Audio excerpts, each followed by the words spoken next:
बिजली की तार टूट जाती है, खराब हो जाती है, तो उसको जोड़ने के लिए टेप का इस्तेमाल किया जाता है, जो तार को जोड़ने के साथ करंट लगने के डर को भी खत्म कर देती है। इसलिए आज मैं आपको मामूली सी टेप इंडियन फैक्ट्री में कैसे बनाया जाता है उसका पूरा प्रोसेस दिखाने वाला हूं। बिजली की तारों को आपस में जोड़ने वाली टेप बनाने के लिए सबसे पहले प्लास्टिक की बड़ी बड़ी रोलों को चाइना से मंगवाया जाता है। फिर इसको फैक्ट्री में लाने के बाद इसको ओपन किया जाता है और इसको मशीन में सेट करने से पहले इसके बीच में एक लोहे की रॉड डाली जाती है ताकि मशीन में इसे फंसाया जा सके। अब इसको उठा के मशीन तक ले जाया जाएगा, फिर पुराने वाले रोल से नए वाले रोल को जोड़ दिया जाएगा, क्योंकि अगर नए रोल को दोबारा से मशीन में अगर सेट किया जाएगा तो उसमें बहुत ही ज्यादा टाइम लग जाता है। इसी कारण पुराने वाले रोल जब थोड़ा सा बच जाता है तो उसको नए वाले रोल से जोड़ दिया जाता है। मशीन में रोल को अच्छी तरीके से सेट करने के बाद मशीन को चालू कर दिया जाता है। अब ये रोल मशीन में नीचे से ऊपर तक इसी तरीके से घूमता रहता है। अब ये रोल मामूली सी आप पन्नी समझ सकते हैं। इसको टेप बनाने के लिए इसमें काफी स्ट्रॉन्ग ग्लू डाला जाता है। तो भैया ने यहाँ पर ग्लू का बाल्टी उठा के मशीन के आगे वाले हिस्से में पलट दिया है। फिर अपना जितना भी ग्लू होता है इस रोल पे लगातार इसी तरीके से चढ़ता रहता है और जितना भी एक्स्ट्रा ग्लू होता है इस रॉड की मदद से वो नीचे निकल जाता है। अब यहाँ से अपना जितना भी रोल होता है ग्लू के साथ मिक्स होकर मशीन में आगे बढ़ता रहता है और इस मशीन के अंदर काफी सारे हीटर लगे होते हैं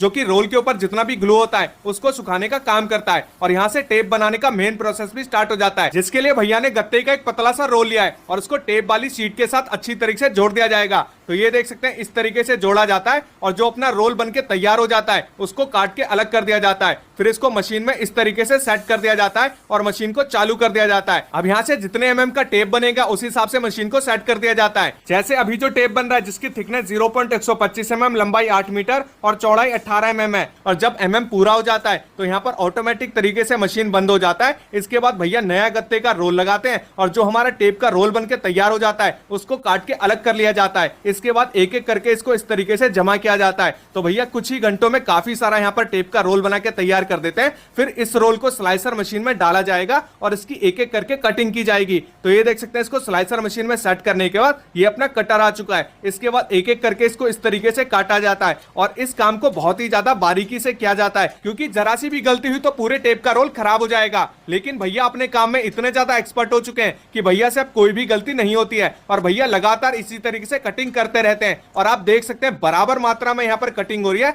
ना कोई ज्यादा हो रहा है ना कोई कम हो रहा है। और जब कटिंग पूरा हो जाता है फिर मशीन को ओपन किया जाता है। फिर सारे टेप को निकाल के करेट में इकट्ठा कर लिया जाता है। अब इस करेट को उठा के पैकिंग वाले डिपार्टमेंट में भेजा जाएगा। तो सबसे पहले लेमिनेशन वाली पन्नी बिछाई गई है, फिर एक एक करके इसके अंदर ब्रांडिंग डाला जाता है। अभी तक आपने पीछे जितना भी काम देखा है वो सारा का सारा काम मशीनों द्वारा हो रहा था और आगे जितना भी काम होगा अब सब हाथों से किया जाएगा। और आंटी जी के हाथों की स्पीड इतनी बढ़िया है कि अच्छे खासे मशीनों को भी फेल कर दे। फिर सारे टेपों को बढ़िया से लैमिनेट करने के लिए ऊपर से हॉट ब्लोअर भी मारा जाता है और इसके बाद सारे उल्टे टेपों को सीधा कर लिया जाता है। अब आप सोच रहे होंगे कि इसको सीधा क्यों किया जाता है, तो भैया ऊपर से भी यहाँ पर हॉट ब्लोअर मारा जाता है ताकि सारा टेप अच्छी तरीके से लैमिनेट हो जाए। तो आज मैं आपको दिखाया कि